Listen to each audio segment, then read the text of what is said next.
ایک بات آپ کو سنانی ہے، ذرا تھوڑی غور کریں۔ جو لوگ طریقت کے رستے کے مسافر ہیں نا، ان کو ذرا جلدی سمجھ آئے گی اس بات۔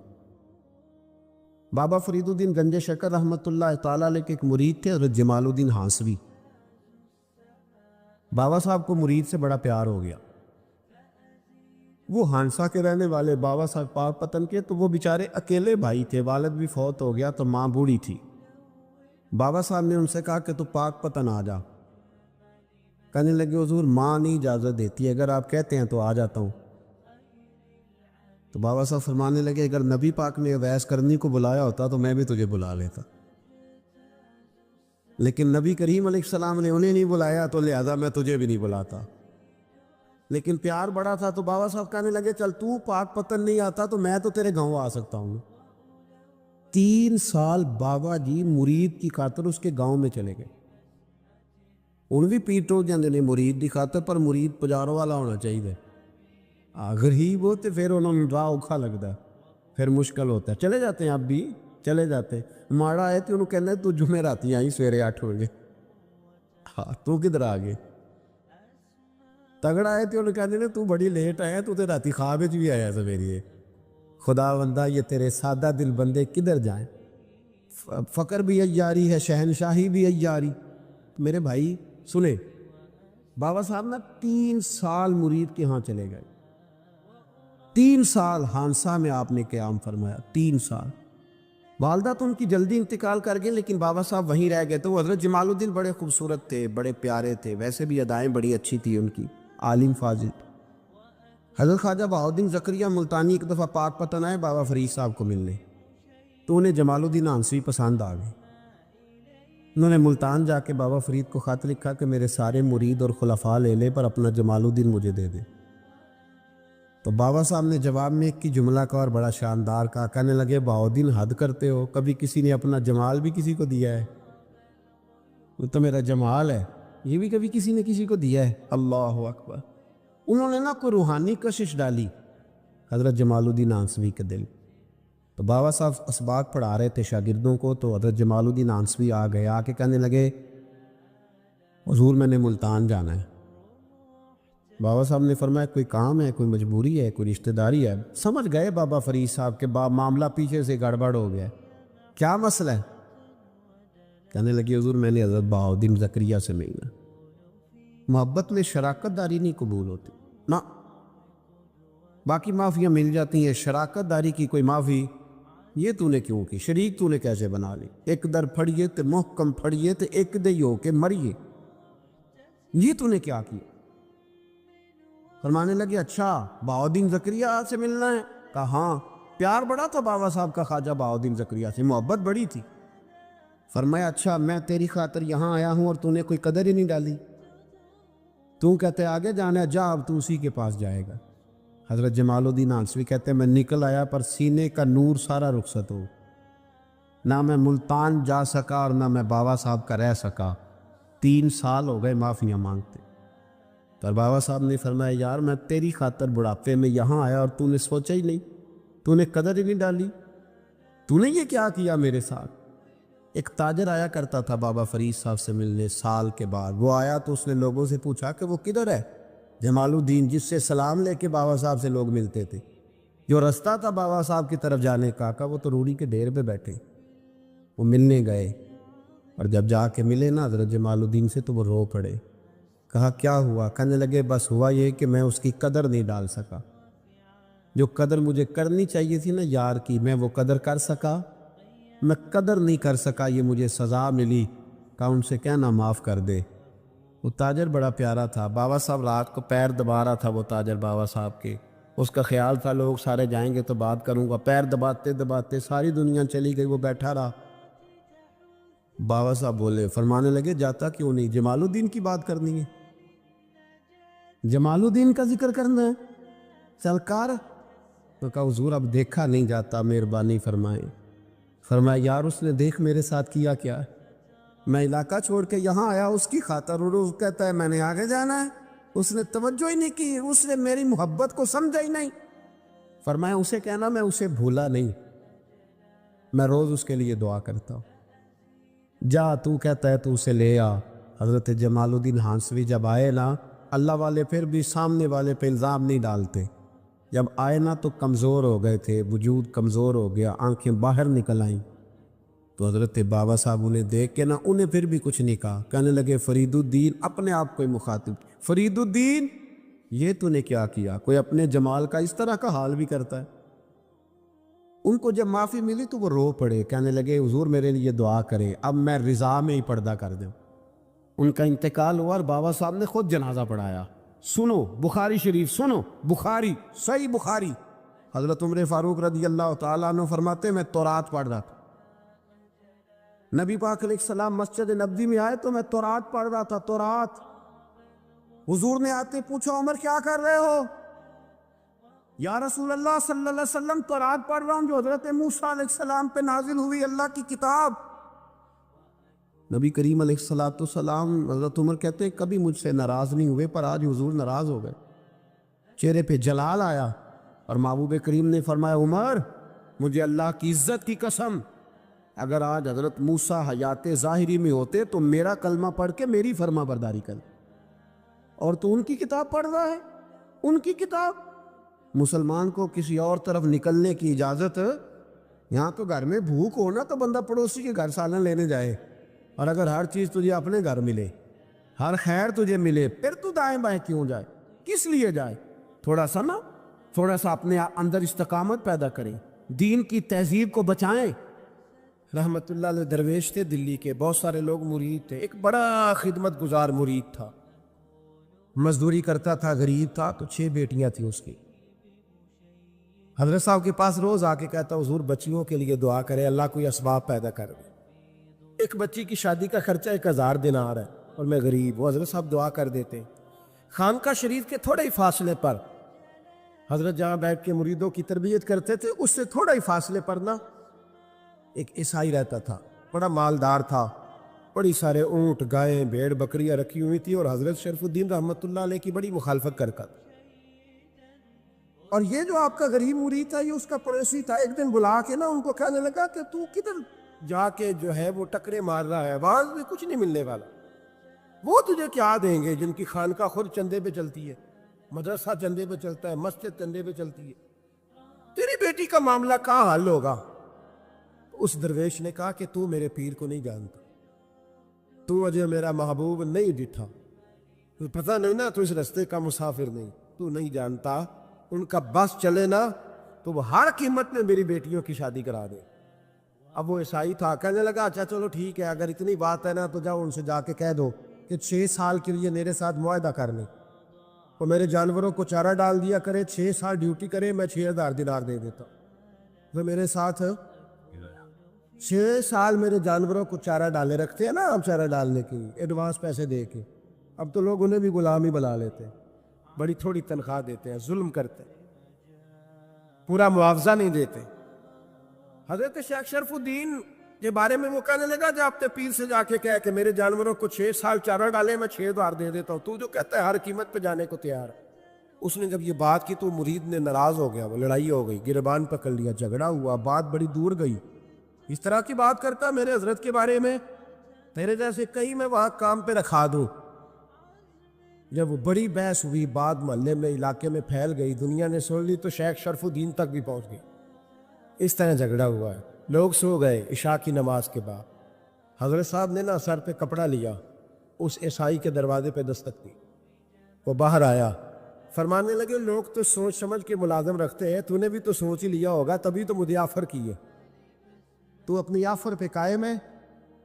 واقعی مجھے رکھ لے گا اور 6000 دینار دے دے گا؟ کہنے لگا جا بابا کام کر اپنا. فرمایا نہیں، تو نے اتنے لوگوں میں بات کی، اتنی بحث ہوئی، تو قائم ہے؟ کہنے لگا میں تو قائم ہوں، پر آپ نے نہیں قائم رہنا. فرمایا میں سوچ سمجھ کے آیا. اس نے کہا آپ ڈیوٹی کریں کہ بھینسوں کو چارہ ڈالیں گے؟ فرمایا ایک شرط، بس جب اذان ہو جائے نا تو مجھے رب کی نماز پڑھنے کی اجازت دے دے، باقی صبح و شام جو تو کہے گا. اگر اس غریب کی بیٹیاں بیائی جائیں تو مجھے اور کیا چاہیے؟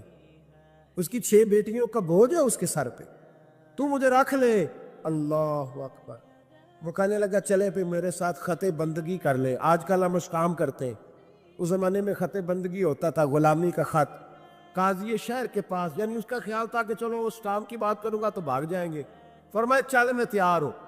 قاضی تک گئے، طے ہو گیا، 6,00,000 دینار دے دیے۔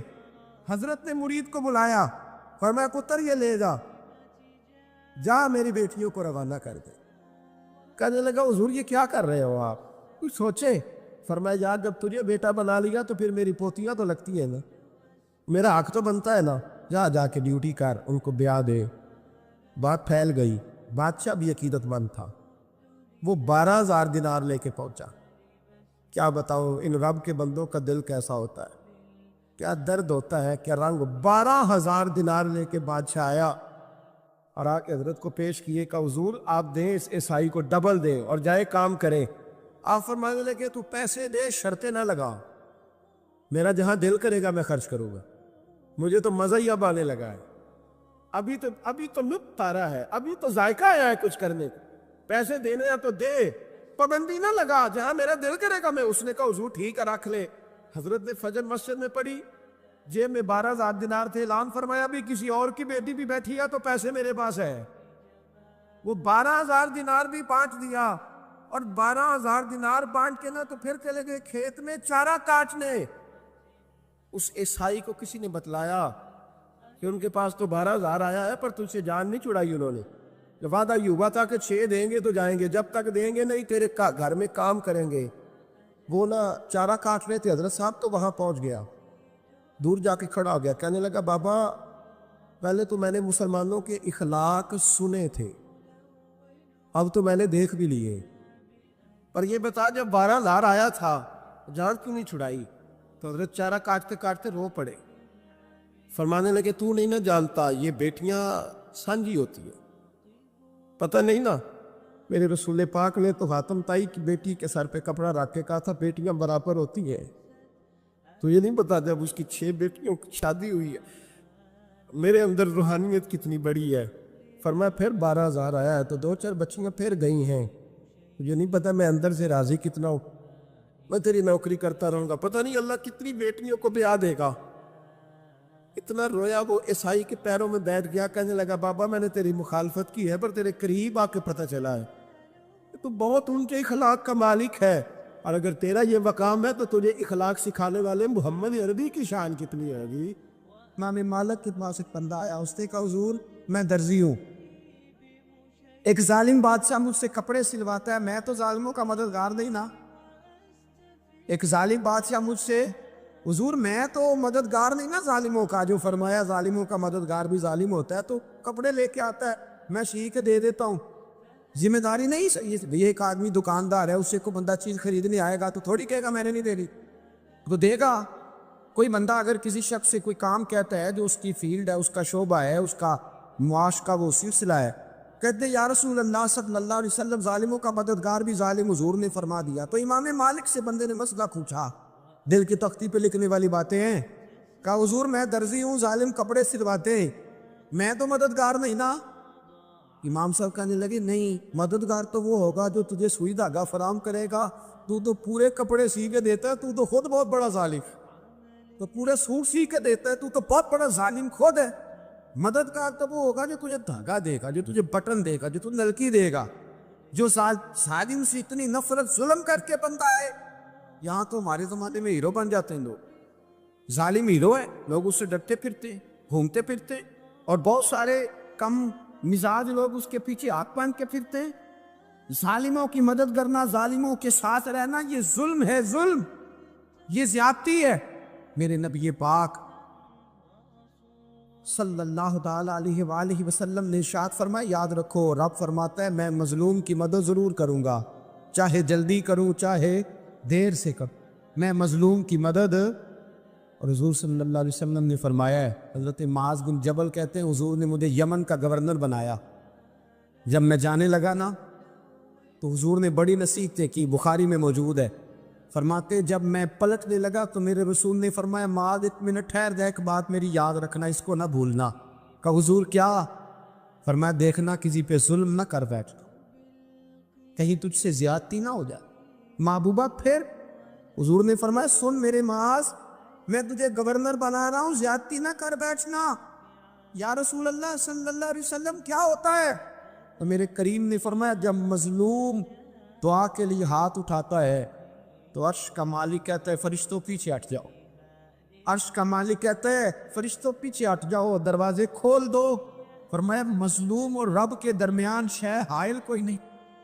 بڑے غور کے ساتھ سورہ مومنون کی ان ابتدائی آیات پر غور کرنا چاہیے. رب فرماتا ہے قد افلح المؤمنون، تحقیق مومن کامیاب ہو گئے. کون سے مومن؟ الذین ہم فی صلاتہم خاشعون، وہ جو اپنی نمازوں میں گڑ گڑانے والے ہیں، خشوع کے ساتھ، عاجزی کے ساتھ، انکساری کے ساتھ، ذوق کے ساتھ نماز پڑھنے والے ہیں. والذین ہم عن اللغو معرضون، اور وہ جو بیہودہ باتوں سے منہ پھیرنے والے، لغویات سے اپنا رخ پھیرنے والے، سنجیدہ لوگ. پھر ارشاد فرمایا والذین ہم للزکاۃ فاعلون، جو زکوٰۃ دینے کا کام کرنے والے ہیں. پھر فرمایا والذین ہم لفروجہم حافظون، اور وہ لوگ جو اپنی شرمگاہ کی حفاظت کرنے والے، اپنی شرمگاہ کی حفاظت کرنے والے. الا علی ازواجہم، مگر یہ کہ اپنی بیویوں پر، او ما ملکت ایمانہم، یا اپنی شرعی باندیوں پر. اس زمانے میں جو لونڈی خریدی جاتی تھی اس سے بھی وطی کرنا جائز تھا، اگرچہ اب لونڈیاں موجود نہیں ہیں تو یہ فعل بھی موجود نہیں، سوائے اپنی بیویوں پر یا شرعی باندیوں پر. فإنہم غیر ملومین، فرمایا جو یہ کام کرے اس پر کوئی ملامت نہیں ہے. اپنی بیوی کے پاس شرعی طریقے سے جائے یا باندی کے پاس جائے. فمن ابتغى وراء ذلك، اور جو آدمی اس کے بعد اس حد سے بڑھے، اس کے سوا کچھ اور کرے جو بندہ، فرمایا فاولئک هم العادون، یہ لوگ حد سے بڑھنے والے. جو لونڈیوں اور باندیوں کے علاوہ، اپنی بیویوں کے علاوہ کسی اور جگہ گندگی کریں، یہ حد سے بڑھنے والے، حدوں کو کراس کرنے والے لوگ ہیں. پھر ارشاد فرمایا والذین هم لاماناتہم وعہدہم راعون، اور وہ جو اپنی امانتوں اور اپنے وعدوں کی رعایت کرتے ہیں، امانتیں ادا کرتے ہیں، وعدے پورے کرتے ہیں. اور وہ لوگ جو اپنی نمازوں کی حفاظت کرنے والے ہیں، جن میں یہ خوبیاں آ گئیں. میرا رب فرماتا ہے نماز میں خشوع وضو حاصل ہو گیا، فضولیات سے بچ گئے، زکوٰۃ ادا کرنے والے بن گئے، شرمگاہ کی حفاظت کرنے والے بن گئے، امانتیں عہد پورے کرنے والے بن گئے، اپنی نمازوں کے محافظ ہو گئے. اللہ اکبر، قربان جائیں. مالک فرماتا ہے اولئک هم الوارثون، یہی لوگ تو وارث ہیں. یا اللہ کس چیز کے؟ فرمایا الذین یرثون الفردوس، یہ لوگ جنت کے وارث ہیں، یہ جنت کے وارث ہیں یہ لوگ. ہم فیہا خالدون، اور فردوس سے، جنت سے نکالے نہیں جائیں گے، ہمیشہ ہی جنت میں رہیں گے. یہ آیات اللہ کا مطالبہ بھی ہے، یہ آیات صحابہ، اہل بیت، اولیاء اللہ، ان تمام کی سیرت کا عکس بھی ہے. اور سب سے بڑھ کر سیدہ عائشہ صدیقہ فرماتی ہیں یہی تو آیات ہیں جنہیں اچھی طرح سمجھ لو گے تو تمہیں مدینے والے کے اخلاق بھی سمجھ میں آ جائے، حضور کے اخلاق بھی تمہیں سمجھ میں آئے. بڑے غور کے ساتھ سورہ مومنون کی ان ابتدائی آیات پر غور کرنا چاہیے. رب فرماتا ہے قد افلح المؤمنون، تحقیق مومن کامیاب ہو گئے. کون سے مومن؟ الذین ہم فی صلاتہم خاشعون، وہ جو اپنی نمازوں میں گڑ گڑانے والے، خشوع کے ساتھ، عاجزی کے ساتھ، انکساری کے ساتھ، ذوق کے ساتھ نماز پڑھنے والے ہیں. دیکھیں قرآن نے یہ نہیں کہا شروع میں کہ وہ لوگ اپنی نماز پابندی سے پڑھتے ہیں، بلکہ فرمایا وہ نمازوں میں عاجزی کرتے ہیں، وہ نماز میں خشوع کرتے ہیں، خضوع کرتے ہیں. نماز ہم بھی پڑھتے ہیں، ڈھیر سارے لوگ ہیں جن کا یہ مطالبہ ہے کہ میرا نماز میں دل ہی نہیں لگتا. پہلی بات تو یہ ہے کہ دل نہ بھی لگے تو نماز پھر بھی پڑھنی ہے، اور دوسری بات یہ کہ دل لگانے کو بھی تو کچھ انسان کے پاس چیزیں ہونی چاہیے نا، کوئی ضروریات ہوتی ہیں. سب سے پہلی بات یہ کہ مسئلہ نماز کا نہیں، مسئلہ اہمیت کا ہے. آپ نے اللہ تبارک و تعالیٰ کی ذات کی، رب کریم کے جلالت کی جتنی زیادہ اہمیت اپنے دل میں محسوس کر لی، اتنا ہی نماز کی طرف توجہ آپ کی بڑھ جائے گی. آپ سادی سی مثال ہے، غور کر لیں، جتنا آپ اپنے استاد کو پروٹوکول دیتے ہیں، جتنی عزت کرتے، اتنا ہی وقت پہ آپ ان کے پاس پہنچ بھی جاتے۔ اگر آپ کے دل میں اہمیت نہیں ہے تو آپ ڈال دیں گے، اور جس استاد کی اہمیت ہے اس کے فون کی گھنٹی بجتے ہی فون بھی اٹھایا جائے گا، اور بات پوری مکمل بھی نہیں ہوگی تو کہا جائے گا جیسے آپ کہیں گے، اور جو وقت وہ دیں گے ان سے 10 منٹ پہلے پہنچنے کی کوشش بھی کی جائے گی۔ بس سمجھ لیں، دل لگنے نہ لگنے کا مسئلہ نہیں، اہمیت کا مسئلہ ہے۔ آپ جتنی اپنے مالک کی بارگاہ کی اہمیت سمجھ لیں گے، اتنا ہی وقت پہ مسجد آئے گی، اتنا ہی شوق سے نماز پڑھیں۔ دوسری بات، نماز کے ترجمے پہ غور کریں۔ آپ یقین کریں، اگر نماز کا ترجمہ ہمیں آ جائے نا تو ہمیں تو یوں لگے کہ ہم تو اپنے مالک کی بارگاہ میں عرض و معروض کرنے حاضر ہوئے۔ یہ سورہ فاتحہ ہی دیکھ لیں آپ، حضور فرماتے ہیں، رب فرماتا ہے سورۃ فاتحہ آدھی میری ہے آدھی میرے بندے کی ہے۔ جب اس نے کہا الحمدللہ رب العالمین الرحمن الرحیم مالک یوم الدین ایاک نعبد و ایاک نستعین، جب یہاں تک وہ لفظ کہتا ہے تو یہ حصہ میرا تھا۔ اس نے اپنے رب کی تعریف کی، اور جب کہا نا اس نے اہدنا الصراط المستقیم، اب بندے نے التجائیں شروع کر دی۔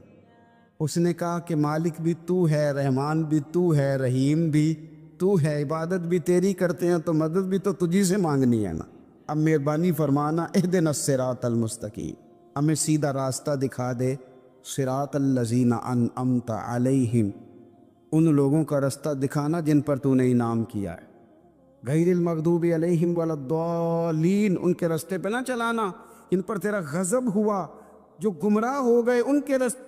تو نماز میں جب ترجمے پر آپ کا غور ہوتا ہے تو آپ کا تو دل خود بخود لگ جاتا ہے، شوق پڑ جاتا ہے آپ کا۔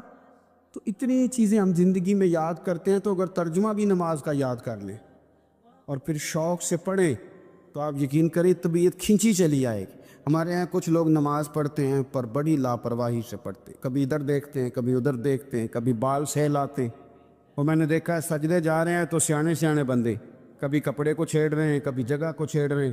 میرے نبی کریم صلی اللہ تعالی علیہ وسلم نے فرمایا ان لوگوں کا کیا حال ہے جو اپنی نماز میں نظریں آسمان کی طرف اٹھاتے ہیں، رکوع سے اٹھے تو اوپر دیکھنا شروع کر دیا، کیا حال ہے ان کا۔